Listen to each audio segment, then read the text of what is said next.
In today's modern society, whether you're on or offline, digital platforms affect our world on a daily basis. This discussion reflects upon the year 2018 within the world of digital media.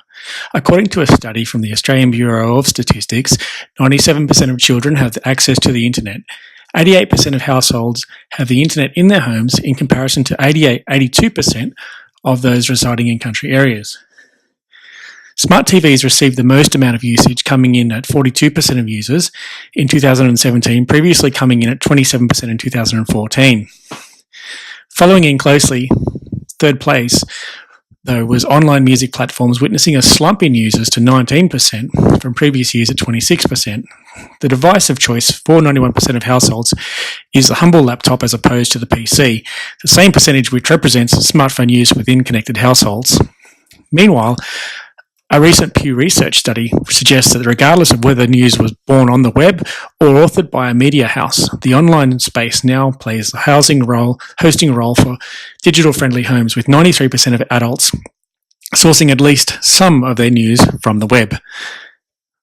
Whether you're talking Facebook, Twitter, Snapchat, or Instagram, these platforms have altered not only the way we communicate, but how we see our world. For Stephen and Kay, two digital natives, they shared with us their thoughts on their levels of media use. For Stephen, most of his communications are with his friends via Facebook. I think Facebook gets a lot more of my time, says Stephen. Because of its ease of use, it's so much easier, I find, to communicate to friends with. In earlier media days, traditional channels primarily consisted of printed media, broadcast media, for example, newspapers, radio, television, and cinema, whereas today the four major principles which underpin digital media in today's society consist of popularity, programmability, datification, and connectivity, incredibly tangled principles which make for a messy media logic. In 2018, trust remains an issue in today's social media reliant society. Whether it's the news or current affairs, Boyd argues that there are a lot of things which happen on social media which are exaggerated. Digital media consumers have woken up to the presence of sensationalism, bias, and clickbaiting in their content feeds. As tech companies increase their influence in attempts to control revenues and the news, Gillespie argues that discourse takes advantage of all platforms. We live in a time where if you invite all forms of speech, quite often you will get all kinds of speech, and included in that speech is one which is going to test boundaries. Essentially blurring the lines of understanding between the symbolic and physical spaces which make our worlds that much closer is a line which best describes mediatized mobility, which brings us to the topic of algorithms. According to a recent AOIR study research, in 2018, individuals are raising more and more concerns relating to the potential infringements upon their privacy as a result of social media and its algorithm use upon their daily lives.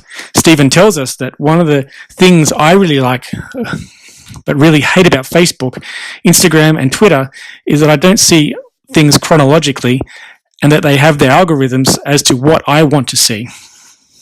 Interestingly, according to Stein, cited in AOIR, of those surveyed, whilst on one hand most knew what data was about and were cautious regarding what they posted, shaped and shared and liked on social media, most failed to understand that the influence that the overarching infrastructure of algorithms have on their lives is, for example, the targeting of Facebook advertisements and an age demographic.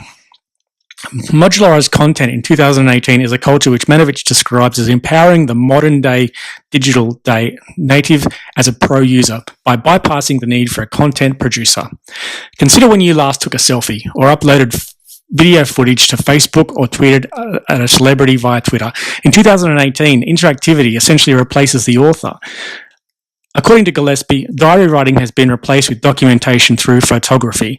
Kay tells us, I like the Instagram better, as it's less wordy and easier to get through. I also like the filters better than Facebook. I also like to remember that my child might one day read my post or a potential employer. Gillespie suggests that in today's day and age, images are repurposed to social media as a way of not missing out on likes rather than for the reasons of sentimentality. Conversely, when the subject turns to digital radio, both John Napier and Mr. Jose Auditor agree that the future traditional forms of radio are not dead. Yet given radio's lacking profitability, it's a platform which may be looked upon as a sideline, which incites less of a threat to traditional radio platforms. So where to from here? What is the future of tech? Well, funny you should ask. As this is being written, the digital media world is currently being rocked by a quiet revolution which is taking place within the content world, known as the paperless revolution, we'll call it. Electronic digitization of documents are picking up where the paper-bound libraries of yesterday is leaving off. One only has to look at Google Books or your online university library to witness this taking place. The humble pen and paper is being taken over by devices such as a smartphone and tablet, whilst the new kid on the block being a device known as Remarkable, a device which is designed to be as portable as an A4 page and as important as a smartphone technology. Switching tracks for a moment, augmented and virtual reality software is making large movements within the tech world. Augmented reality, for its ability to not only entertain and direct through GPS, think Google Street View for a moment, but also as alternative ways to educate and instruct.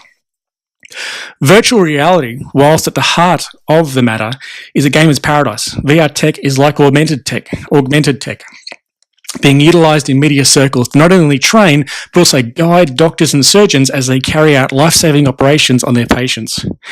In summing, the future looks bright, the future is electric, the future is digital. Thank you.